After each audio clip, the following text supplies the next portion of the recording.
Hi பிள்ளைங்களா, வணக்கம். உங்கள் சத்தியம்மா. ஃபஸ்ட்டு உங்களுக்கு வீடியோ போட்டிருந்தேன் பார்த்தீங்களா, இது செல்வ செழிப்பு வரத்துக்கான தேன் மிளகு ஒட்டணும் வாசப்படியிலன்னு.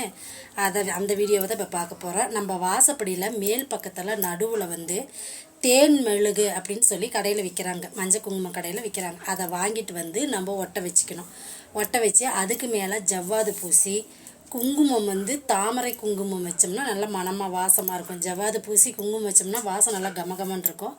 அப்படி நம்ம மாதத்துக்கு ஒரு அந்த தேன் மெழுகு எடுத்துகிட்டு வேறு தேன் மெழுகு ஒட்டிக்கலாம். சரிங்களா?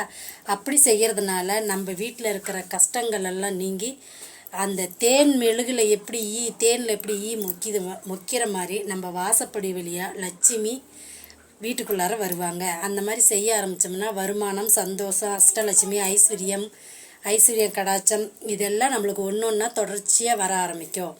அதனால் இந்த தேன் மெழுகு மஞ்சள் குங்குமம் கடையில் எங்கே விற்கிறாங்கன்னு கேட்டு வாங்கி இதை நம்ம செய்யலாம். இப்படி செஞ்சோம்னா கஷ்டங்கிறதே உள்ளார வராது. ஏன்னா கஷ்டமாக இருந்தாலும் நல்லதாக இருந்தாலும் நிலவாசப்படியாக தான் வரணும். அதுக்கு நம்ம இந்த பரிகாரம், எளிமையான பரிகாரம் செய்யலாம். சரிங்களா? ஓம் சக்தி, அங்காள சக்தி. நல்லதை மட்டும் நினைப்போம், நல்லதே நடக்கும்.